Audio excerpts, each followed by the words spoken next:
Ce fut la fête toute la journée, car Rajani se préparait à recevoir des invités. On attendait des visiteurs internationaux qui œuvraient pour les droits de la personne.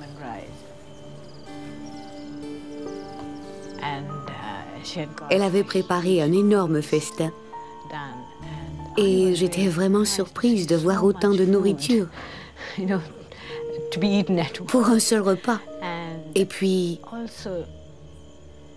Rajani était pleine d'entrain et de joie cet après-midi-là. Ce fut vraiment un moment très heureux. En y repensant, je dirais que c'était comme la dernière scène.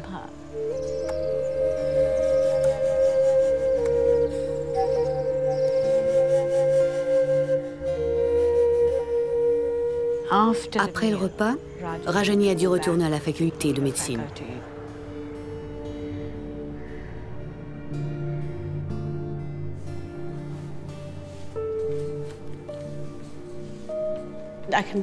Je me souviens, j'attendais qu'elle revienne. J'avais un gros examen le lendemain, je n'avais pas étudié du tout, je perdais mon temps. Puis je me suis dit, je vais commencer à 18 h, je joue avec ma sœur. Puis je me suis assise, j'ai pris une tasse de thé. J'attendais que l'horloge indique 18 h juste, alors je commencerai à travailler. C'est pourquoi je peux me souvenir d'avoir entendu les coups de feu. Je sais exactement quelle heure il était. Je me souviens de quelqu'un qui disait « Je me demande qui ils sont en train de tirer cette fois ».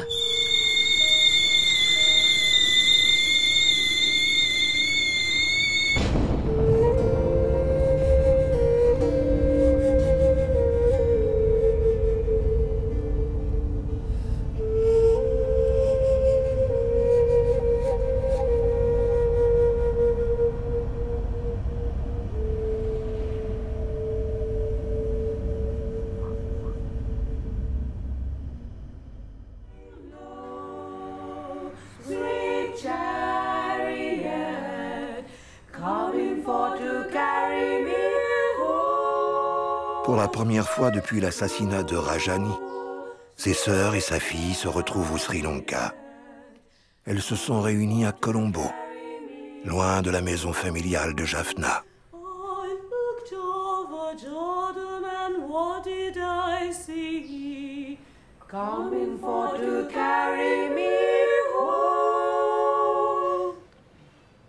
Ce fut comme un coup de tonnerre.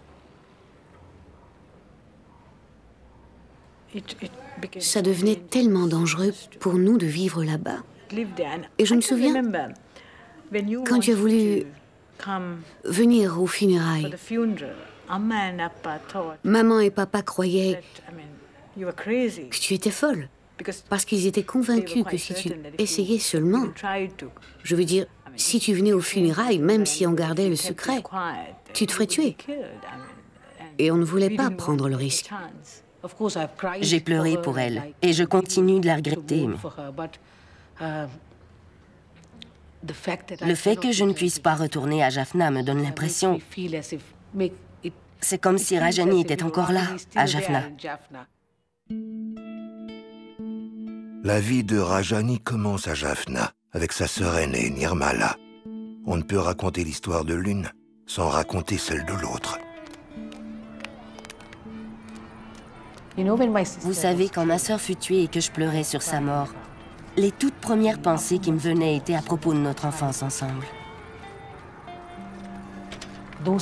Ces images me revenaient sans cesse et je répétais « ma sœur, ma sœur ». Petite fille, nous étions si proches. Tous les membres de notre grande famille remarquaient à quel point on ne se chamaillait jamais. À l'église, elle s'impliquait totalement. Elle faisait partie de tous les chœurs, de tous les groupes. Elles avaient des talents que les autres n'avaient pas. Elles chantaient très bien. Et même quand elles chantaient, leur visage restait expressif.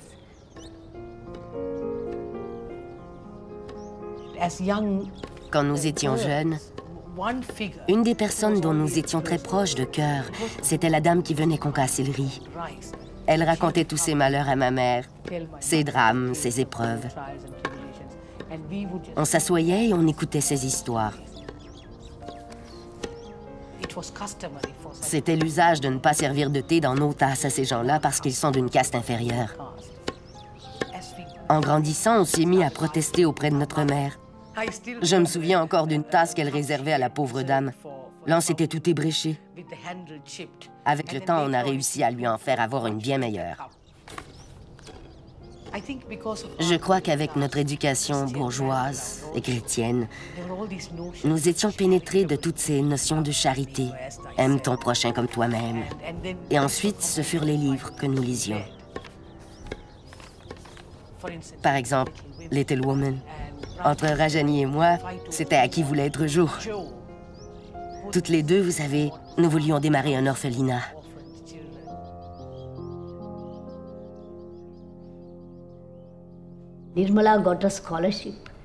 Nirmala a obtenu une bourse parce qu'elle s'est classée première sur l'île à l'examen des professeurs de l'ATC. Elle est donc partie pour l'Amérique. Et c'est ainsi que sa vie a changé. Il n'y avait pas un dimanche où elle ne chantait pas en solo à l'église. Mais en revenant d'Amérique, elle disait « Il n'y a pas de Dieu ».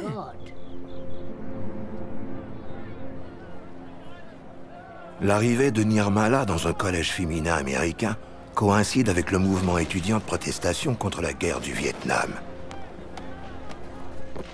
Je suis devenue très politisée à propos du rôle de l'Occident. On commence comme ça et puis, bien sûr, on est vite renvoyé à son propre milieu. Rajani et moi sommes nés 5 ou 6 ans après la conquête de l'indépendance. Les dirigeants coloniaux avaient tous quitté le pays, mais l'héritage colonial était encore très, très présent.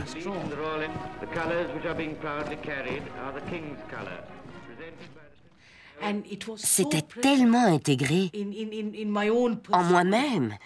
Quand je suis allée aux États-Unis, mes collègues américains me voyaient comme une curiosité. Je portais des saris, mais je parlais très bien l'anglais. Où avez-vous appris à si bien parler anglais? Et ils n'en revenaient pas parce qu'ils n'avaient jamais lu Pride and Prejudice ou encore les œuvres complètes de George Bernard Shaw, mais moi, oui. Alors je me suis mise à me demander ce qui m'était arrivé. J'avais développé une telle culture européenne que j'étais loin d'en savoir autant sur la mienne.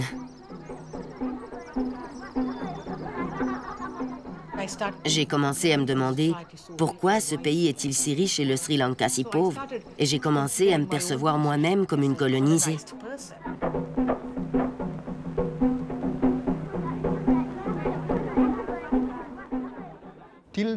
Tant qu'elles étaient jeunes, elles n'ont jamais franchi les limites de cette ligne que j'avais dessinée. Mais après avoir quitté l'école, elles avaient leurs propres opinions, leur manière de penser, leur manière d'agir. Elles essayaient en quelque sorte de me diriger, et ainsi de suite. Quand je suis rentrée, mes parents étaient très, très bouleversés parce qu'ils ne savaient vraiment pas comment prendre cette jeune femme devenue si différente.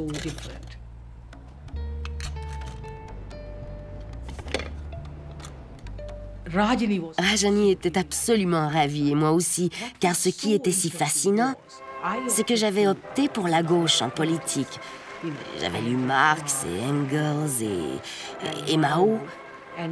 Et sans que je le sache, Rajani avait suivi la même voie.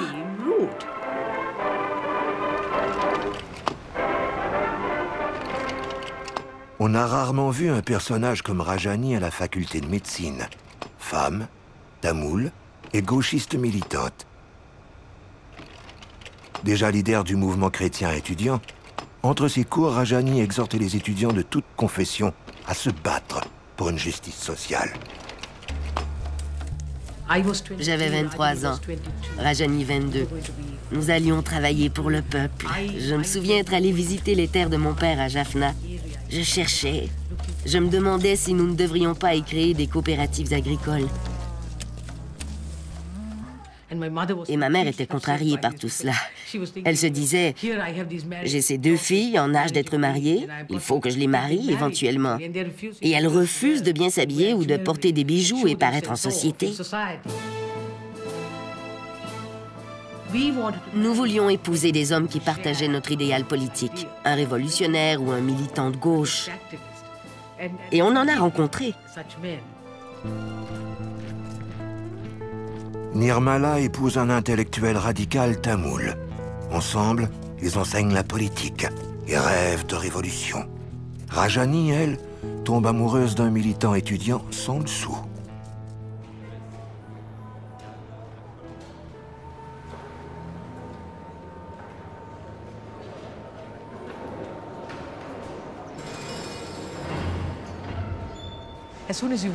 Dès que vous entrez, il claque la porte derrière vous. Puis vous passez à la section suivante et il claque la prochaine porte dans votre dos. Ça donne des frissons. Le mari de Rajani, Dayapala, était leader étudiant. Il passa 5 ans de sa jeunesse en prison, comme prisonnier politique. C'est étrange pour moi, car je reviens aujourd'hui en homme libre. Mais les conditions sont toujours les mêmes dans la prison, les mêmes qu'avant, quand j'y ai passé 5 ans. Il n'y a pas un seul jour de ma vie où je ne repense pas à cette vie, ici. En 1971, Dayapala fut arrêté, torturé et détenu en isolement. Il s'était joint à la révolte armée d'un groupe de paysans, de jeunes chômeurs et d'universitaires.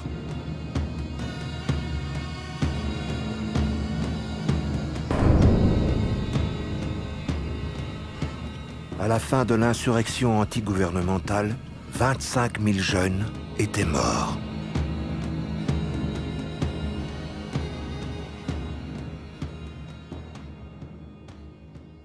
Comment voulais-tu changer la société à l'époque? Changer la société pour nous, c'était en éradiquer la pauvreté. Nous étions si pauvres et nous venions tous de familles paysannes. Tu sais, nous faisions partie de la pauvreté rurale. L'insurrection de 1971 est issue de la pauvreté rurale. Elle en origine. Et nous étions chômeurs. Nous n'avions pas de travail. Et parfois, les gens viennent à croire qu'il vaut mieux mourir que de ne pas travailler.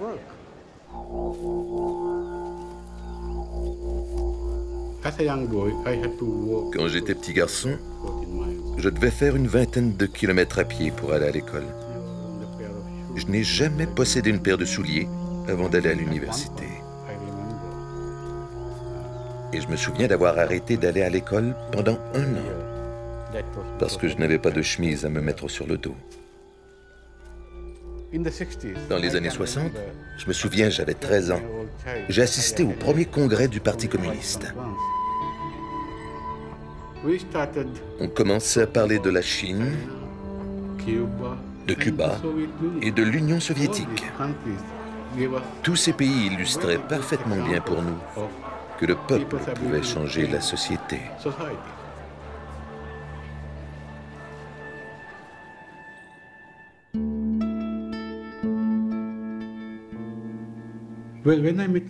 Quand j'ai rencontré Rajani, on parlait de politique jour et nuit. Je la trouvais merveilleusement belle et nous étions très amoureux.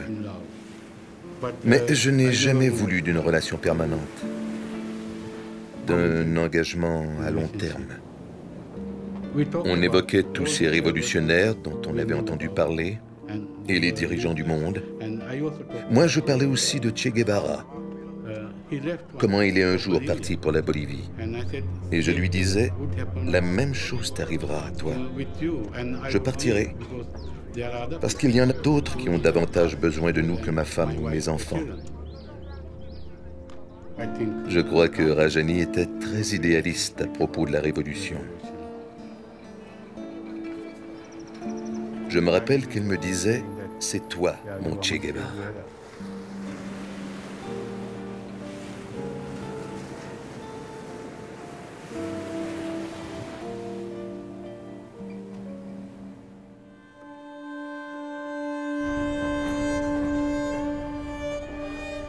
Le chômage chez les jeunes déchire le Sri Lanka, c'est vrai, mais aussi les querelles ethniques.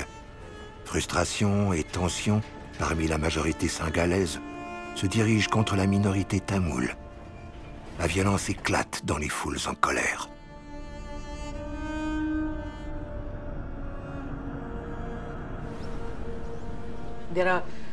Un tas de facteurs complexes expliquent pourquoi ces identités ethniques se sont soudain trouvées renforcées. Les dirigeants coloniaux défendaient leurs propres intérêts.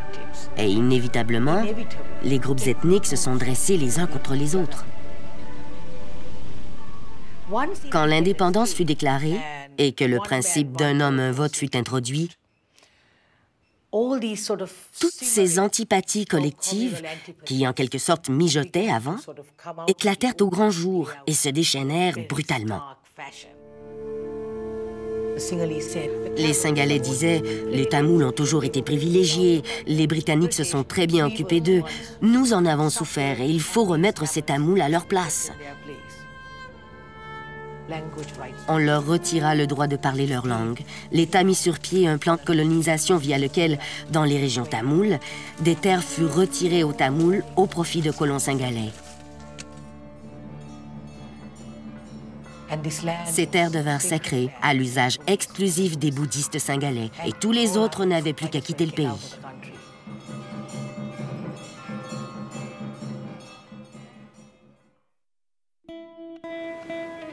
Malgré tout, Rajani, qui est tamoul, et Dayapala, qui est singalais, décident de s'épouser, au-delà des barrières de langue ou de race. Ma seule vue hérissait les parents de Rajani. Quant à mes parents, ils étaient très fâchés que je fréquente une femme tamoule. Dans mon village, les Tamouls étaient perçus comme des étrangers. Ma mère n'est pas du tout nationaliste. Qu'il soit singalais ne l'aurait pas tellement gêné. Mais il aurait fallu que ce soit un singalais chrétien, ou enfin d'un milieu similaire. Quelqu'un qui lit Jane Austen. Et mon beau-frère était tout sauf ça. Rajani et Dayapala ont bientôt une petite fille. Ce fut une expérience très positive pour moi. Mais malgré cela, je songeais de plus en plus à quitter un jour la famille pour la politique.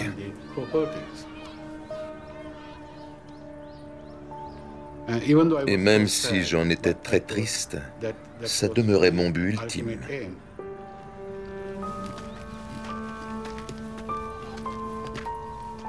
Rajani, maintenant devenu médecin, est muté dans un pauvre hôpital de campagne, loin de sa famille et de sa fille. Elle se donne sans réserve à ses patients. Un deuxième enfant est en route, et Dayapala a peu d'autre choix que de quitter Jaffna. Les tensions ethniques s'aggravent, et il y a peu d'avenir pour un conférencier singalais dans la ville tamoule de Jaffna. Dorénavant, leur mariage sera ponctué de longues séparations. Et ainsi commencent les premières lettres de Rajani à Dayapala.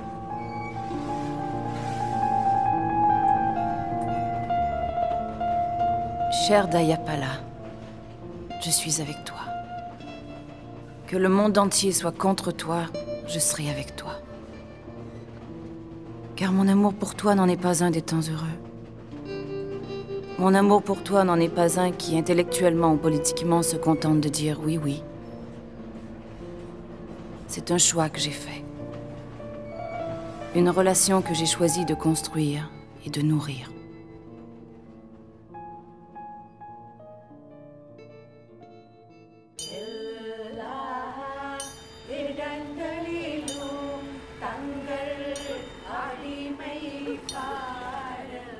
Un an et demi plus tard, Rajani rentre à Jaffna.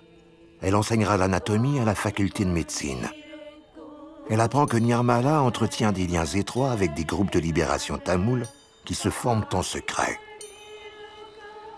La colère monte chez les militants tamouls en réaction aux attaques constantes du gouvernement contre leurs droits et leurs institutions.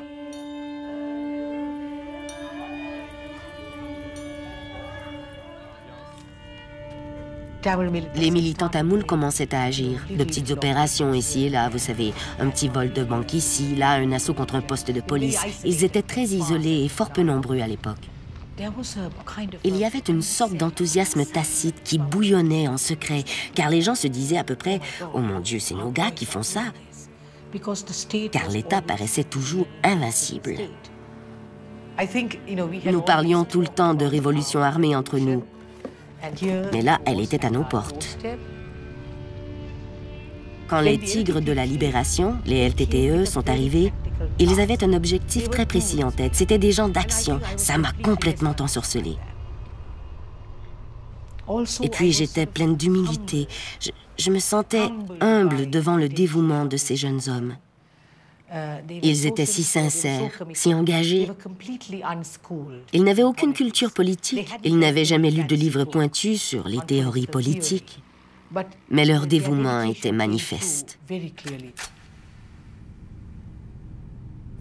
Ils avaient très peu d'appui. C'était très, très dangereux. Il fallait agir en totale clandestinité. Un jour, ils sont venus et m'ont dit « On a besoin de ton aide. Un de nos membres a été blessé. » Je suis allée voir Rajani et je lui ai tout expliqué. Elle hésitait beaucoup à s'impliquer, car elle n'avait pas suffisamment réfléchi au nationalisme tamoul. L'idée ne lui était pas devenue naturelle, comme à moi. Mais elle n'a hésité que quelques minutes. Elle a réfléchi et puis elle est venue.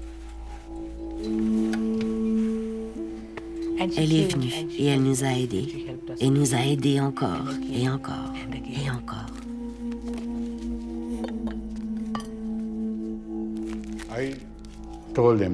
Je leur avais dit de ne pas se joindre à un groupe armé, car je savais que les Tigres tamouls ne permettaient pas à leurs membres de quitter l'organisation à cause du secret qui l'entourait. Si elles les quittaient, les Tigres les tueraient.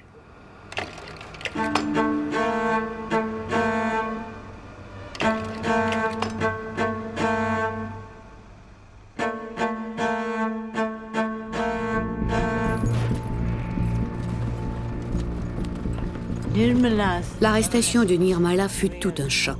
Je veux dire, leur mariage, ce n'était rien. Parce que nous étions une famille ordinaire. Et pour nous, juste avoir la police ou l'équivalent à la porte, c'était inconcevable. On m'a interrogé dans un camp militaire, plein de soldats dans des baraques, pendant 1 mois et 10 jours. Je crois qu'elle a probablement été la première femme du Nord à être faite prisonnière politique. Nous avions vraiment peur de ce qui allait arriver, parce qu'on entendait des histoires d'horreur sur les tortures qu'on faisait subir aux prisonniers. On m'a accusé d'avoir hébergé des gens non identifiés, supposément reliés au terrorisme. Et aussi de refuser de divulguer des renseignements, un peu sur le modèle de la loi antiterroriste britannique, mais en beaucoup plus draconien. On pouvait être détenu incommunicado pendant 3 mois, sans droit de voir un avocat. Et cela pouvait être renouvelé indéfiniment. Enfin, pas indéfiniment, jusqu'à 18 mois.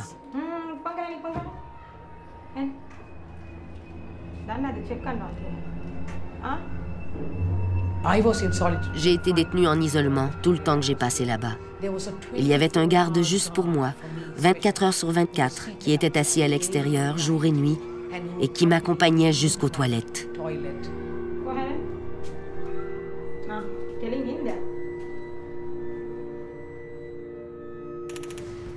À Jaffna, les affrontements entre l'armée sri-lankaise et les militants tamouls dégénèrent. La violence augmente toujours.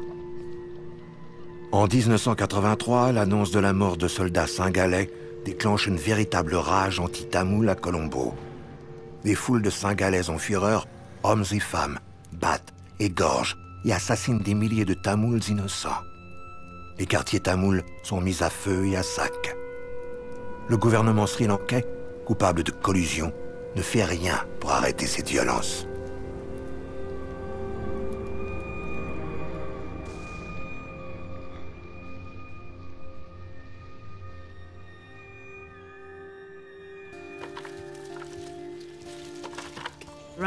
Rajani et moi étions au jardin, en avant de la maison. On n'avait rien à faire parce que c'était le couvre-feu. Et soudain, on a entendu à la radio que 35 prisonniers venaient d'être tués. Les prisonniers singalais avaient massacré des prisonniers tamouls. Rajani et moi, on s'est simplement regardés. Nous n'avions pas de mots, car nous pensions, ça y est, Nirmala s'est fait tuer. Ils ont lu à haute voix la liste de tous les noms. On a attendu jusqu'à ce que le 35e nom soit mentionné, puis on a eu un vrai soupir de soulagement, même si nous étions très tristes pour ceux qui étaient morts. Des Tamouls, beaucoup de Tamouls ont été tués par les prisonniers singalais. Et les autorités de la prison sont restées presque indifférentes à ces crimes. Elles n'ont posé aucun geste pour arrêter le massacre. Et ça m'a beaucoup affecté.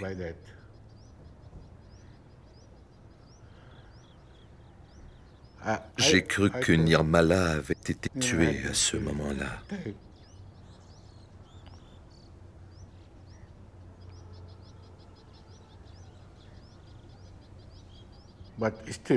Mais malgré tout, je n'étais pas des leurs politiquement.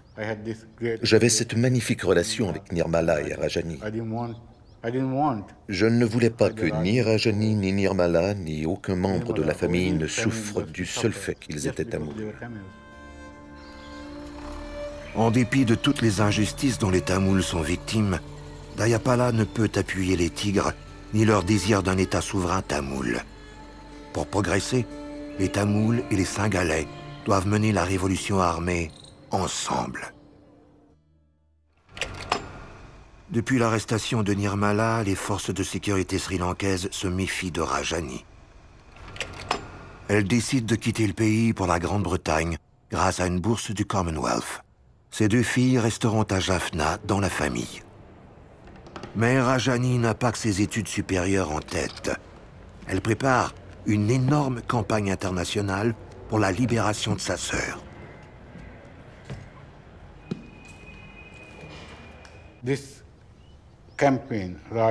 Cette campagne, Rajani l'a commencée toute seule et elle n'a jamais regardé en arrière.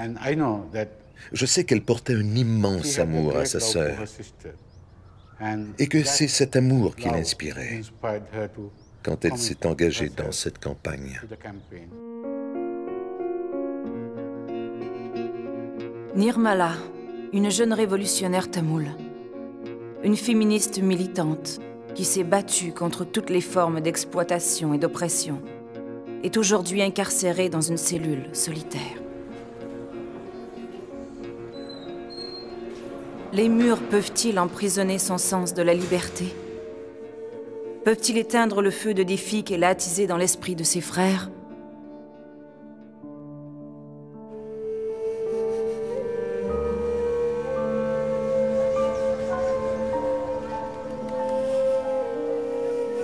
J'étais devenue une prisonnière célèbre à ce moment-là.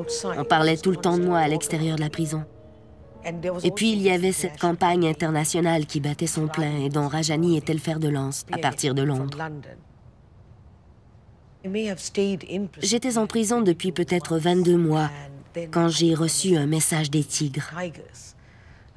Ils ont réussi à me faire passer ce message qui disait « Es-tu prête à te faire sortir de là ?» Et naturellement, j'étais ravie. J'ai répondu « Oui, n'importe quand, n'importe quel jour. » C'était si risqué. Je me suis pratiquement volatilisée de la prison. Puis on m'a tout de suite donné une capsule de cyanure, comme celle que tous les membres des Tigres portent au cou. Si jamais ils se font prendre, ils mordent dans la capsule de cyanure et se suicident. Et en me la donnant, et alors que je leur demandais ce que c'était, ils m'ont dit « Eh bien, si l'armée nous rattrape, toi et nous, tu ne veux pas te faire prendre, non ?» Alors, voyez-vous, j'ai eu comme un recul, parce que ça me paraissait très étrange. Je m'échappais pour vivre, pas pour mourir.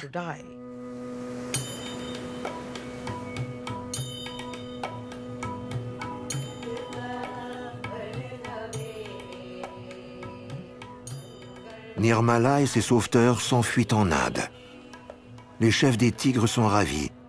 La nouvelle de l'évasion de Nirmala a fait la manchette des journaux partout au Sri Lanka, aussi bien qu'en Inde.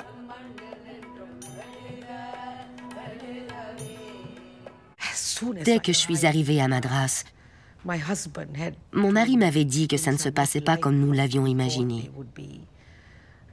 Depuis, il avait eu de graves différends dans le mouvement sur la pertinence de donner un enseignement politique aux cadres.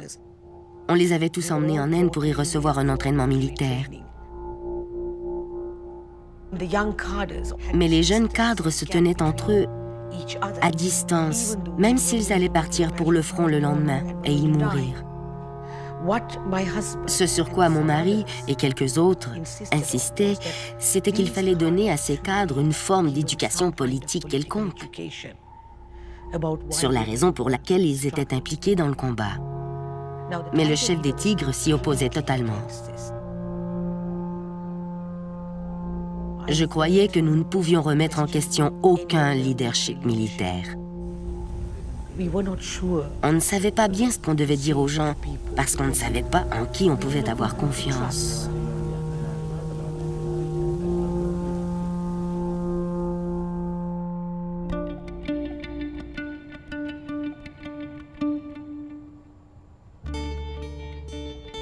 Rajani, qui prépare son doctorat à Londres, est réputé pour son sens aigu de l'observation et son perfectionnisme en dissection.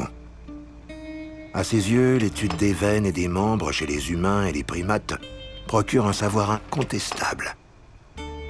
En science comme en politique, elle est à la recherche de la vérité. Depuis l'arrestation de Nirmala, Rajani a renforcé ses liens avec les tigres tamouls. Elle devient un personnage de premier plan à leur bureau politique de Londres.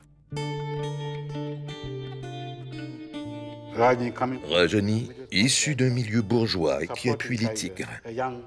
Une jeune étudiante au doctorat, médecin, bien connue de la bonne société de Jaffna et appuyant les tigres, la cause des tigres, en Occident, à Londres, à Francfort et à La Haye. Ce fut un tournant majeur pour le mouvement des tigres.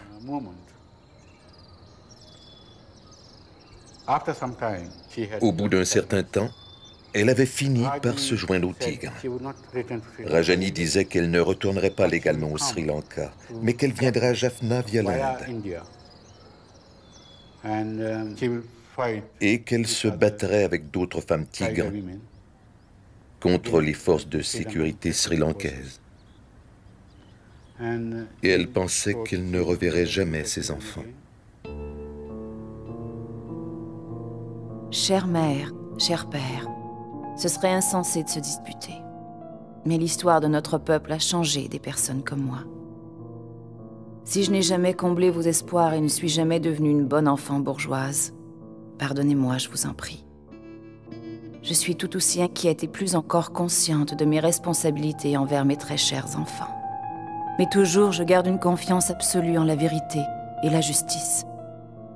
Si je suis honnête envers moi-même et mon peuple, on s'occupera de mes enfants.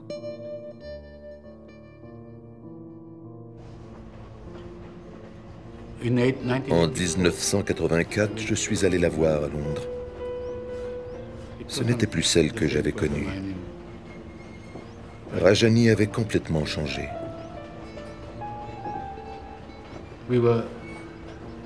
Nous allions nous séparer, parce que pour moi, même ma vie personnelle était politique.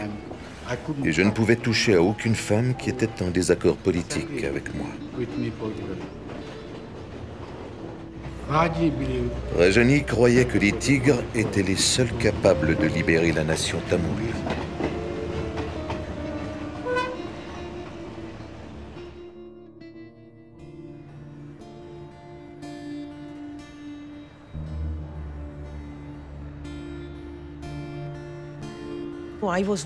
Je suis restée avec les tigres à Madras pendant 6 mois seulement.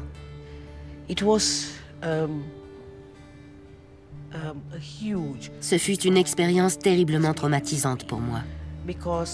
Parce que je m'étais bernée en espérant que nous serions utiles au mouvement. Que nous pourrions leur inculquer les valeurs progressistes des droits de la personne, de la démocratie, et qu'aussi nous pourrions pénétrer les jeunes cadres qui ne connaissaient rien en politique de valeurs progressistes. Et bien sûr, c'était impossible. Et nous avons réalisé qu'il s'agissait d'un appareil militaire pur et dur, avec en son centre un noyau d'une dureté impitoyable de coupe-gorge. Les cadres moyens ne pouvaient pas simplement partir. Plusieurs l'ont fait en prenant d'énormes risques. Quelques-uns furent arrêtés et assassinés. Mais je crois qu'ils n'ont pas osé me toucher parce qu'à peine quelques mois plus tôt, ils avaient fait une telle propagande de mon évasion de prison, me paradant comme quelqu'un qui était rentré au bercail, pour ainsi dire. Alors bien sûr, ils ne pouvaient pas juste me tuer ensuite, car ils savaient que la nouvelle s'en répandrait comme une traînée de poudre.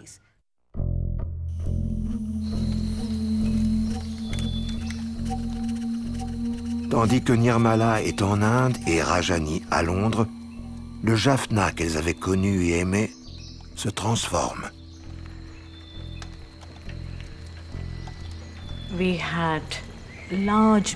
D'importants groupes de militants commencèrent à porter ouvertement des armes. Et les gens appuyaient tel groupe ou tel autre ouvertement. Et puis, il y avait aussi la présence de l'armée sri-lankaise. Ils devenaient de plus en plus implacables, arrêtant les gens et les torturant.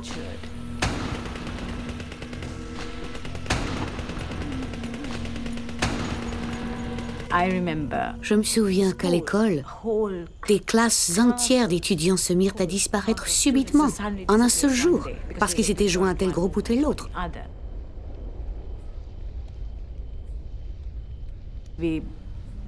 Plusieurs conflits éclatèrent entre les groupes et au sein même de ceux-ci. Les mouvements de libération pratiquaient largement la torture et le meurtre. Et les gens étaient réticents à les critiquer, car ils craignaient, ce faisant, d'agir en traître face à la société tamoule. Je me souviens que le mouvement des Tigres entreprit le massacre d'autres groupes. À un jour dit, à une heure précise, tous les camps d'un mouvement rival furent attaqués, bombardés. Il y avait des cadavres partout. Je ne crois pas que même entre eux, les membres d'une même famille étaient libres d'en parler. Car si vous en parliez, vous deveniez la prochaine cible. En 1986, le mouvement autonomiste des Tigres, ayant éliminé tous ses concurrents, devient le mouvement de libération du pays.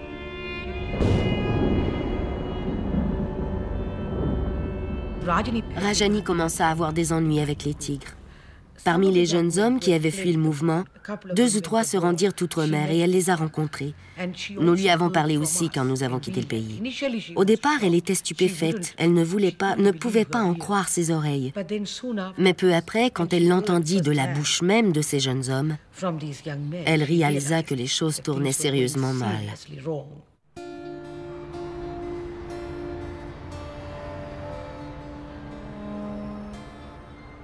À Londres, les chefs des Tigres sont furieux des questions et des accusations de Rajani. On l'espionne. Sa ligne téléphonique est sous écoute. Les Tigres sont persuadés qu'elle les trahira. Cher Dayapala, j'ai quitté les Tigres. Seul mon propre cœur entend l'écho de mes pleurs pour mes enfants et pour toi. Se peut-il que je ne te revoie jamais? Croiras-tu que je pense à toi presque tous les jours et toutes les nuits? Nous avons tiré des leçons des circonstances concrètes et de la réalité. Nous savons qu'un révolutionnaire doit encadrer l'évolution du mouvement, patiemment, en guidant et en construisant, plutôt qu'en détruisant et en divisant. Nos chemins se sont esquissés dans des nations différentes, mais notre but est le même. Rajani. Peu après, j'ai dû passer à la clandestinité, car les forces de sécurité étaient à mes trousses.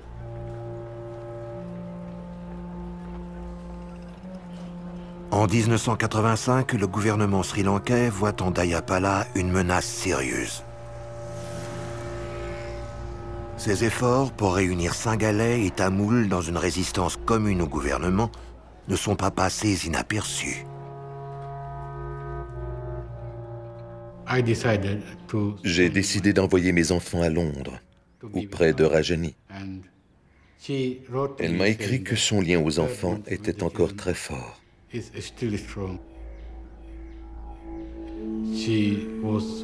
Elle avait vraiment souffert auparavant, quand elle croyait ne jamais les revoir.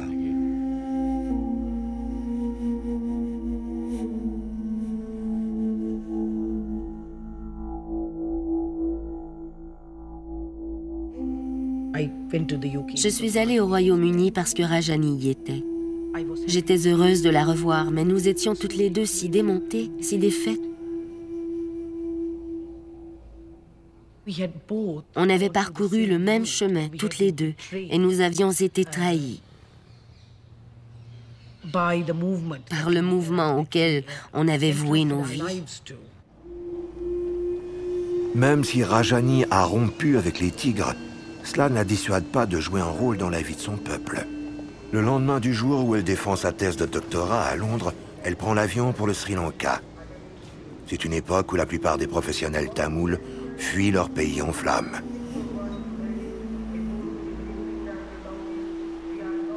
Quant à Nirmala, un retour à Jaffna signifierait pour elle une nouvelle incarcération, ou même la mort.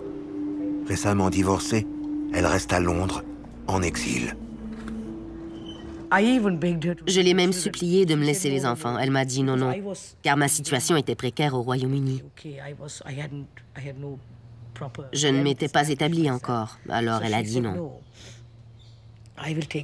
Je vais ramener mes enfants avec moi, tout ira bien. Elle disait, il y a des millions, des centaines de milliers d'enfants qui vivent à Jaffna et qui font face aux mêmes bombardements, au même pilonnage. Mes enfants doivent rentrer avec moi et vivre la même vie.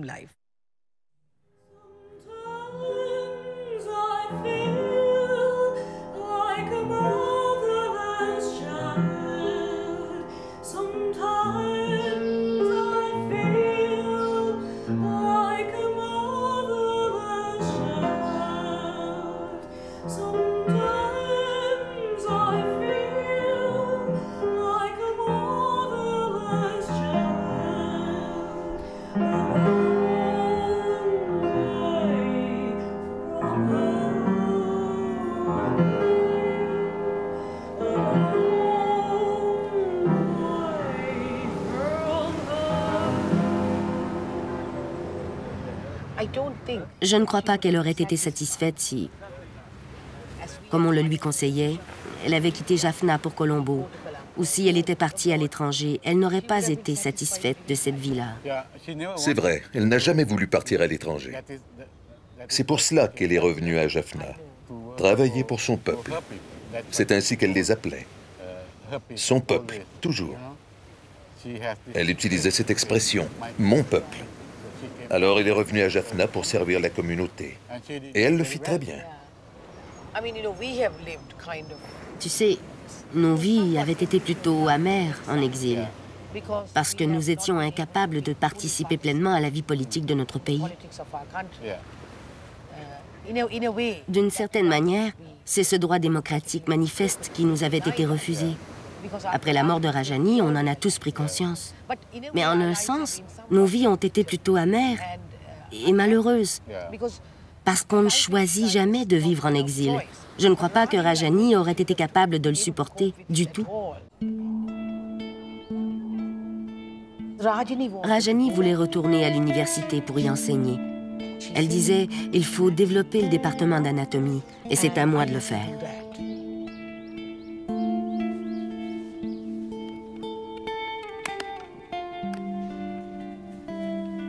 J'ai essayé de reprendre les fils de l'écheveau dans les domaines du travail, de l'organisation, des objectifs.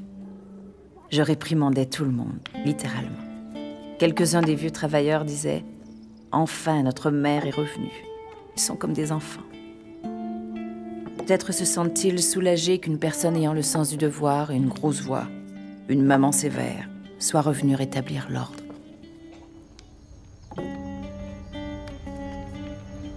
Je me serais sentie si déprimée si j'avais abandonné mon peuple, surtout en ces temps d'immense souffrance.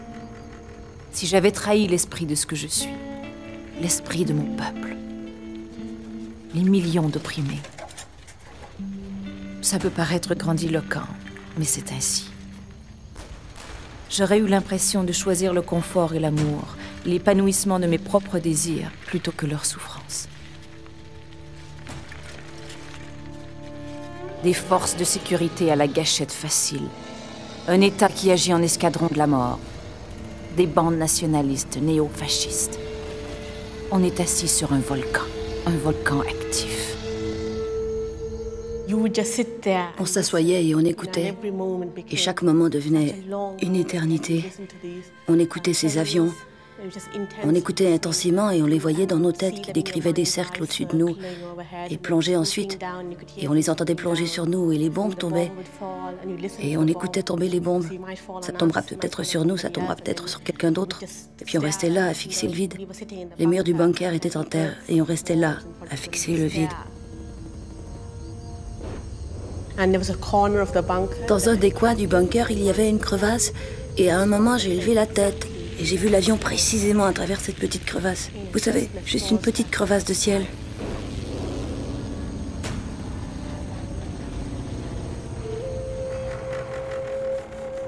Ce qu'il y a de plus terrifiant dans la guerre, je crois, c'est à quel point tous ces gens étaient sans défense.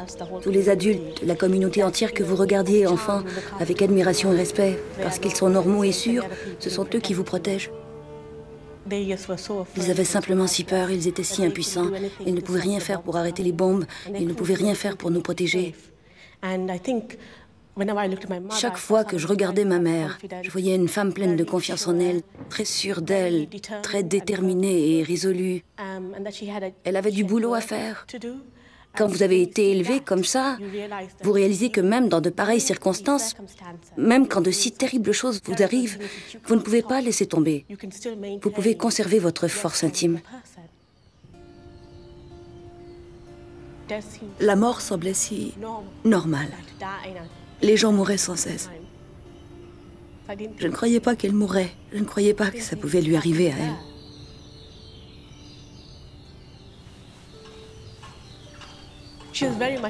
Elle fut très présente dans ma vie pendant les 4 dernières années.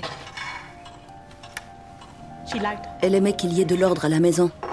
Et c'est allé en augmentant toujours et toujours parce que je crois qu'il y avait trop de désordre partout autour. Donc le seul endroit où vous pouviez maintenir l'ordre, c'était chez vous.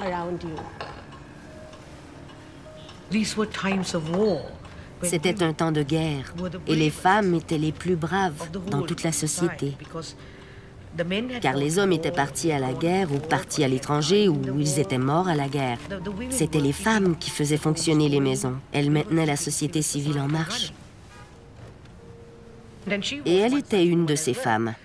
Son mari était passé à la clandestinité au sud. Il ne lui servait à rien. Alors elle était précisément une de ces femmes.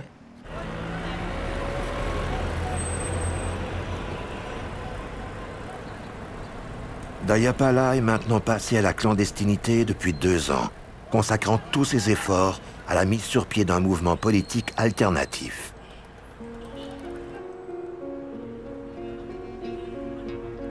C'est une époque singulièrement dangereuse pour les militants de gauche comme Dayapala.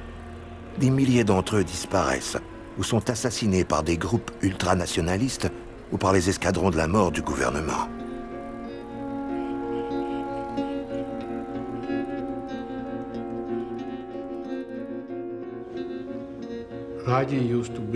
Rajani avait l'habitude de m'amener les enfants à Colombo quand c'était sécuritaire pour que je les voie.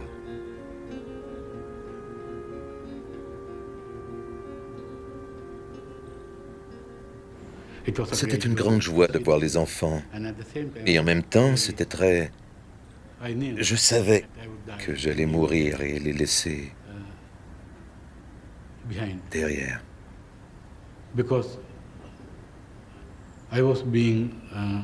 Parce que l'État me recherchait tout comme le Front de Libération Populaire. Et on vivait en termes d'heures et de jours, pas de mois.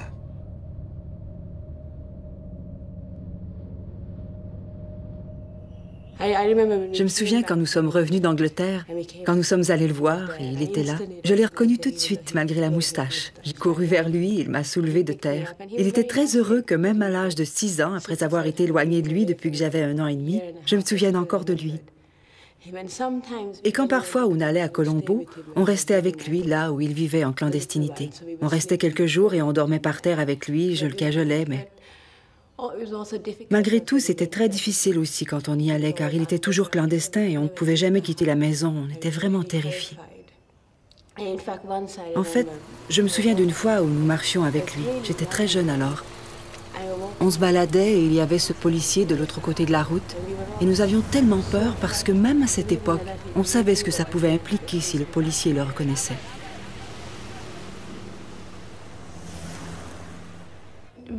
Nous en savions beaucoup sur sa vie, parce que ma mère nous y avait préparés en quelque sorte. Elle nous avait dit que la politique l'intéressait, que peut-être nous ne le verrions pas très souvent, ou que peut-être même un jour... Je me souviens avoir une intuition qu'un jour peut-être mon père mourrait ou disparaîtrait. En 1987, avec l'accord de l'armée sri-lankaise, les forces indiennes pour le maintien de la paix entrent à Jaffna, dans le but de désarmer les tigres. Mais plutôt que la paix, c'est une autre guerre brutale qui éclate, cette fois entre les soldats de la paix et les tigres. Les habitants de Jaffna sont pris dans les feux croisés.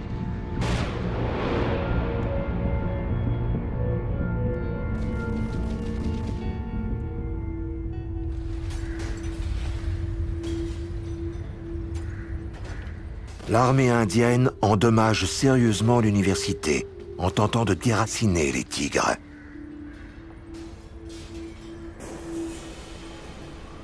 Devant cela, Rajani et quelques collègues proches décident de se donner le titre de professeurs universitaires pour les droits de la personne.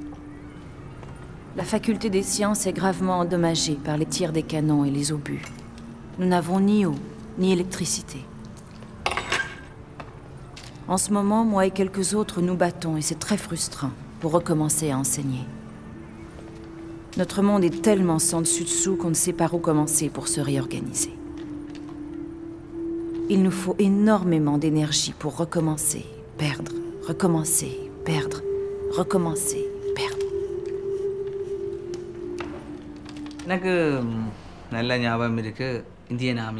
Je me rappelle quand les forces indiennes pour le maintien de la paix sont entrées à la faculté de médecine à l'université.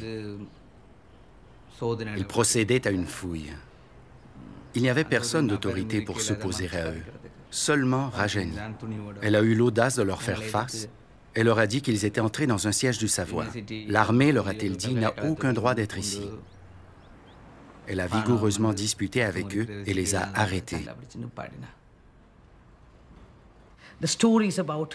Son engagement envers ses étudiants est presque légendaire.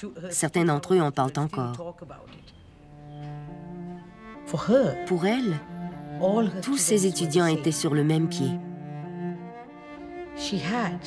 Elle avait des étudiants qui étaient membres du mouvement Tigre. Elle n'a pas hésité une seconde quand ils ont été arrêtés ou quand ils ont eu des ennuis avec les forces du maintien de la paix à se rendre jusqu'au général de brigade pour demander qu'on les relâche. Elle croyait que les droits de la personne étaient les droits de la personne, qu'il s'agisse des droits des tigres ou de ceux de n'importe qui. On tuait les gens sans aucune discrimination. Et pour de soi-disant motifs politiques, je veux dire, les tigres assassinaient des Tamouls. Pour le moindre prétexte politique. Alors elle a cru qu'il fallait mettre un terme à cette absurdité. Et elle a commencé à se battre en faveur des droits de la personne. Dans le passé, traditionnellement, les gens de gauche avaient tendance à regarder de haut les militants des droits de la personne. Quiconque ne souscrivait pas à chacun des principes révolutionnaires et œuvrait dans d'autres secteurs. Mais nous avons pu voir, de notre vivant, à quel point ces secteurs devinrent importants. Non, les droits de la personne, on ne trouvait pas que se battre en leur faveur, c'était de la politique. N'est-ce pas? Exact, pas de la vraie politique. La politique, c'était le combat armé. Et la révolution. Et Rajani s'est complètement dissocié de ce genre d'attitude politique. En faveur de nouveaux combats, n'est-ce pas? Absolument. Cher Nirmala, je t'envoie quelques extraits d'un petit livre que je suis en train d'écrire. Peu d'entre nous écriront pour dénoncer les atrocités commises par les forces indiennes du maintien de la paix, aussi bien que l'irresponsabilité, le fanatisme et l'aveuglement des tigres. Quelques-uns parmi nous doivent se lever et combattre pour la survie de notre communauté. Je pense souvent quitter le pays, partir. Mais l'appel ressurgit et je retourne aider, discuter, me battre. J'ai rencontré les femmes, ensemble et individuellement. Elles ramassaient encore les lambeaux de leur vie. Des fins désespérées et tragiques des morts, nous passons maintenant aux disparus. J'appellerai ce compte-rendu « Fini les larmes, ma sœur ». On entendait chaque jour des histoires à propos de gens disparus qui avaient été enlevés au milieu de la nuit. Et les femmes qui couraient partout à leur recherche, d'un camp à l'autre. Alors Rajani prenait sa bicyclette et se rendait un peu partout. Elle allait chez les gens, dans leur maison, tentant d'apprendre ce qui s'était passé, qui avait été pris et à quelle heure. Elle a écrit un petit document là-dessus, sur ces gens-là, parce qu'on croyait qu'il fallait rendre la chose publique. Elle était devenue une menace pour tous ceux qui portaient des armes à l'époque. Elle savait que c'était dangereux, mais malgré tout, elle n'a pas voulu fuir.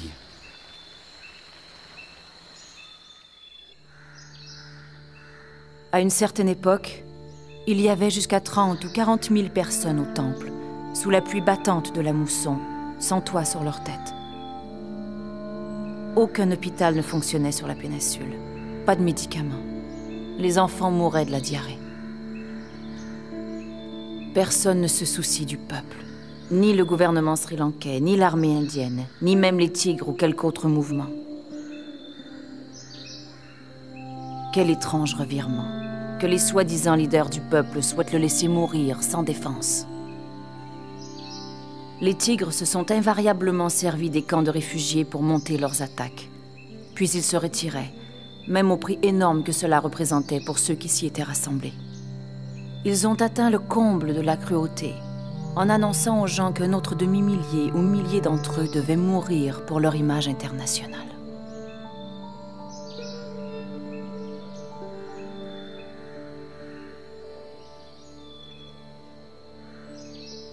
Les salauds de tigres se sont retirés, pendant que nous, les agneaux du sacrifice, mourons par milliers.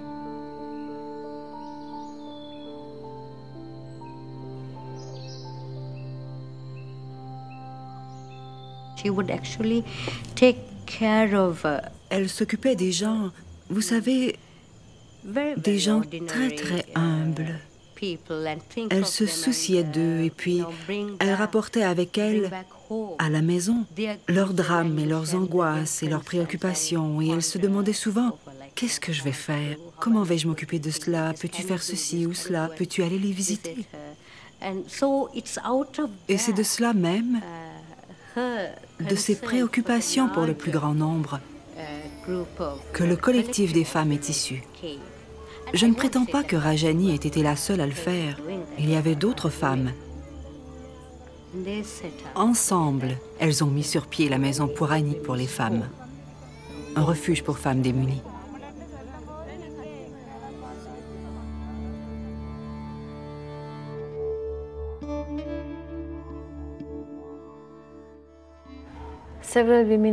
Plusieurs femmes ont été violées par les forces indiennes du maintien de la paix et par l'armée sri-lankaise.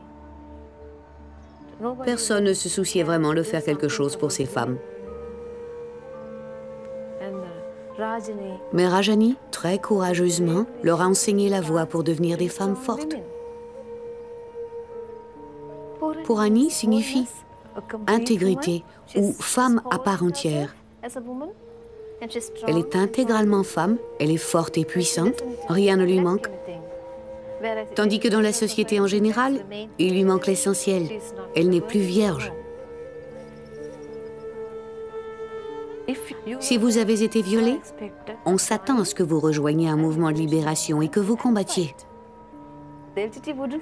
Les tigres ne pouvaient pas s'imaginer que des femmes violées ne se joignent pas à eux et ne commettent pas des attentats suicides ou ne deviennent pas membres de leur mouvement.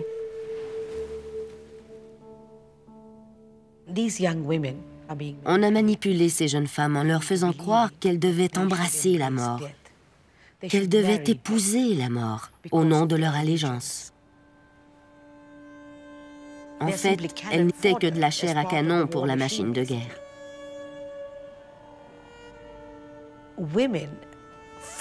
Les femmes combattent autant, sinon plus, que les hommes dans le mouvement Tigre. Mais on sait aussi, c'est de notoriété publique, que les femmes dirigeantes torturent les femmes dissidentes, aussi cruellement que les hommes le font. Et bien sûr qu'on a traité les femmes comme moi, et particulièrement Rajani, on nous a traités de féministes occidentalisées. Mais c'était simplement parce que nous remettions en question ces déductions sinistres.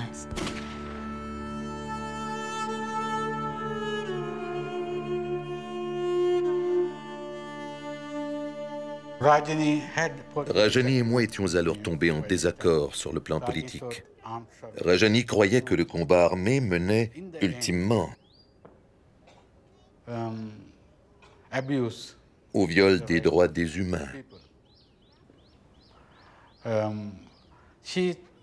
Elle croyait fermement qu'on ne doit tuer personne pour des raisons politiques.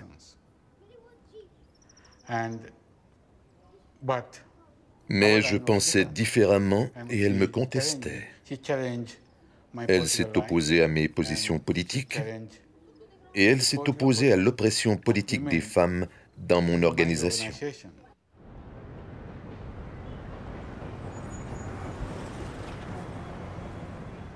On se voyait souvent en amis.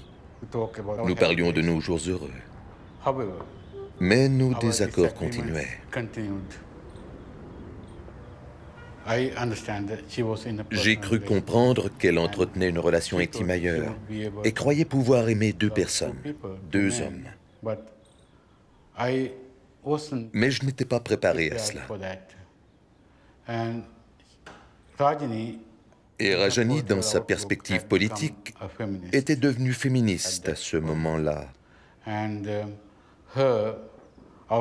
Et sa vision des relations intimes différait de la mienne. Et je n'étais pas prêt à reprendre une relation intime avec elle. Après des années de séparation d'avec Dayapala, la relation de Rajani avec un scientifique britannique a évolué. Cher Dayapala, je sais que tu as besoin de plus de courage pour de longues années de résistance, dans ce dur et long combat. C'est pourquoi je t'écris toujours avec tant de courage au cœur, même si je ne le ressens pas.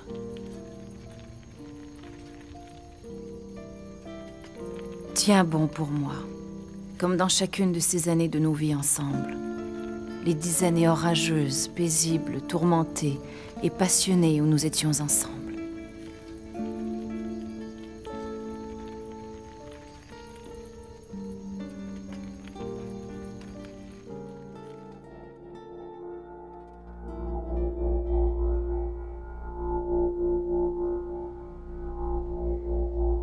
Cher Nirmala, l'armée indienne est venue m'interroger dans le bureau du doyen.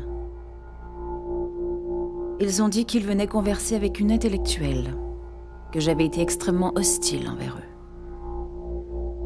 Je crois qu'ils essaieront de m'intimider. Je peux me débrouiller assez bien avec ça. Certains se plaignaient de ma langue bien affilée. C'est peut-être ma langue bien affilée qui me sauvera.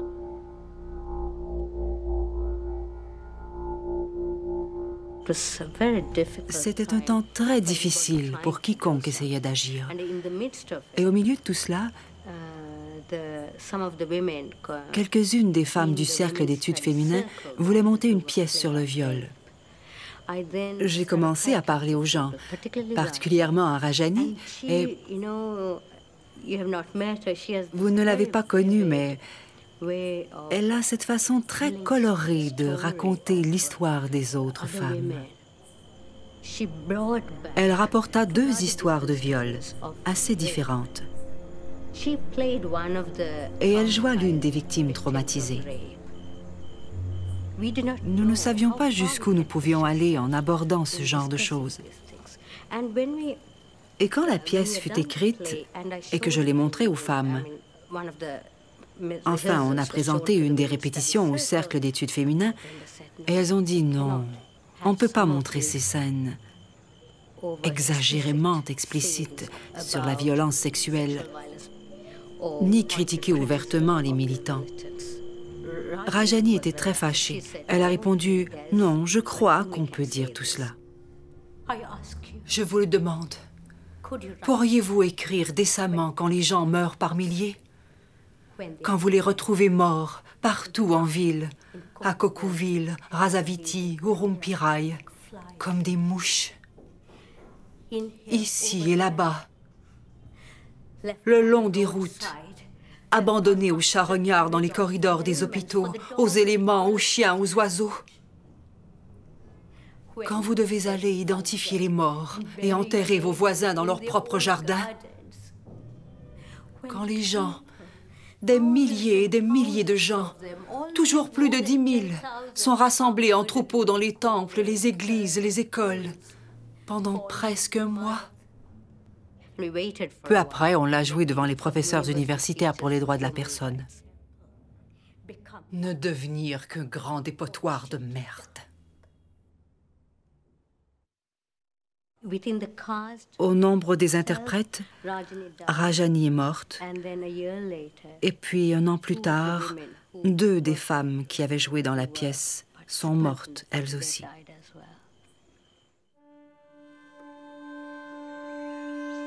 À l'été de 1989, Rajani ainsi que 3 autres professeurs universitaires pour les droits de la personne avaient compilé des rapports détaillés de témoins oculaires sur les atrocités qui provenaient de tous côtés.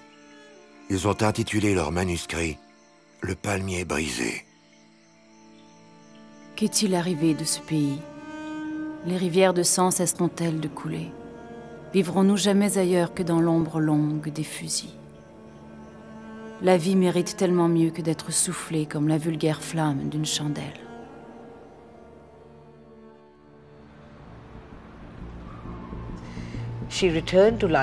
Elle est revenue à Londres en 89, à l'été 89. Et pendant son séjour ici, un des co-auteurs du manuscrit lui a écrit que l'armée indienne avait fait une descente chez lui et avait saisi toutes leurs notes et qu'il avait été amené pour être interrogé. Il lui disait « Ne reviens pas pour l'instant, reste là-bas. » Quand j'ai vu ça, j'étais si inquiète. J'ai dit « Pourquoi ne restes-tu pas ici un autre mois environ? Et ne prends-tu pas le temps de voir ce qui arrive? Et si ça tourne mal, tu n'as pas besoin d'y retourner. » Elle a dit « Non, non, non. » Les étudiants du 3e cycle ont manqué un examen.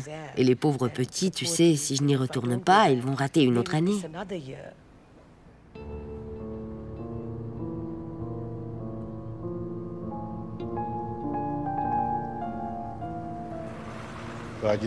Rajani était venu de Londres à Colombo pour me rencontrer. Mais à ce moment-là, j'étais dans l'incapacité de la voir. Je crois qu'elle m'a attendu 2 jours, puis elle m'a laissé un mot, et elle est retournée à Jaffna.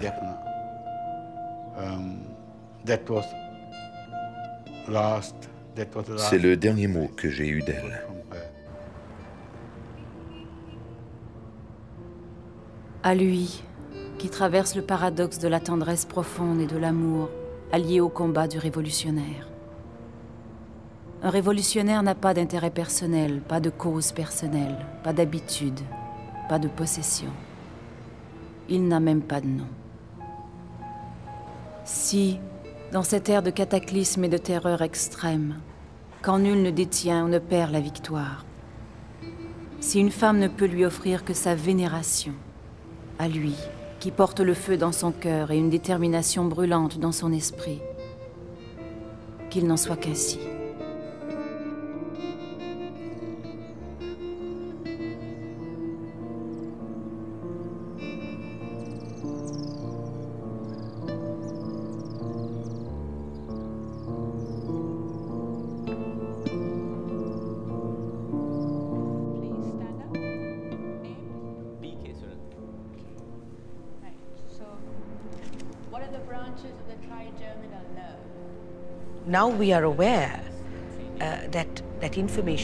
Aujourd'hui, nous savons que les renseignements la concernant furent transmis au mouvement par un de ses étudiants, qui était membre des Tigres.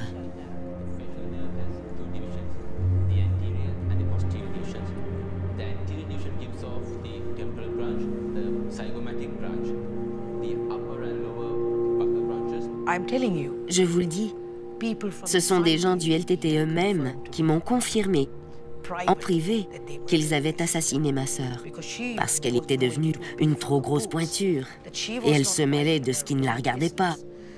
Et puis, elle parlait trop, elle nuisait à la lutte. Et pour qui se prenait-elle?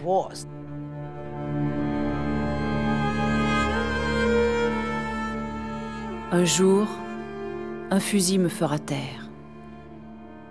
Et ce ne sera pas un étranger qui le portera, mais un fils, issu du cœur même de cette société, né d'une femme qui partage mon histoire.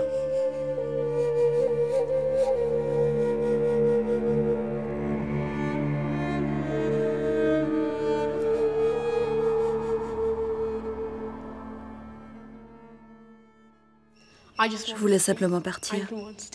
Je ne voulais plus rester. Voyez-vous, elle n'était plus là. Alors je me disais, vas-y, maintenant, va-t'en. Je ne veux plus être ici. Après l'assassinat de Rajani, ma carrière politique arrivait à son terme. À cause de mon grand amour pour mes filles, j'ai décidé de partir pour Londres, m'occuper de mes enfants. Quand j'y repense, je dois beaucoup à Rajani. Sous tant d'aspects, elle a brisé toutes les barrières sociales et personnelles pour être avec moi.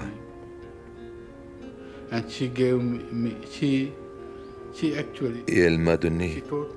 En fait, elle m'a appris comment aimer un autre être humain.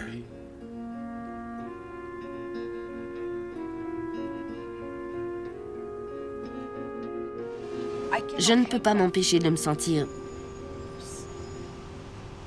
un peu responsable de ce qui est arrivé à Rajani. Parce qu'au fond, c'est moi qui l'ai encouragée à appuyer les Tigres.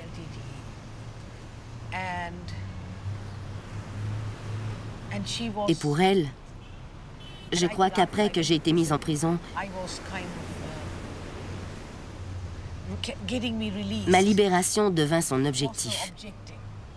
Elle était si intensément impliquée là-dedans que j'ai fini par l'influencer énormément de cette manière aussi bien. Et c'est le prix que j'ai payé. J'ai perdu ma sœur. C'était trop cher payé.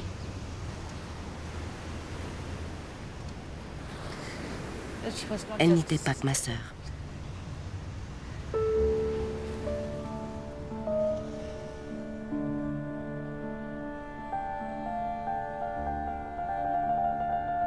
Peu de temps après sa mort, on a tenu une cérémonie commémorative en signe de protestation contre l'assassinat de Rajani. Mais les organisateurs furent rapidement menacés et tués.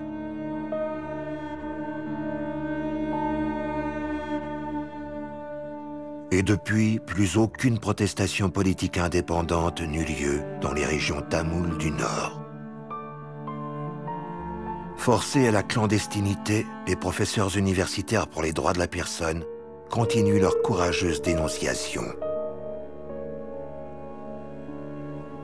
Aujourd'hui, ils écrivent « Derrière les images de reconstruction et les pourparlers de paix entre les tigres et le gouvernement sri-lankais, les enfants tamouls sont forcés de s'enrôler dans les rangs des tigres. Et l'assassinat des critiques et des dissidents se poursuit sans discontinuer.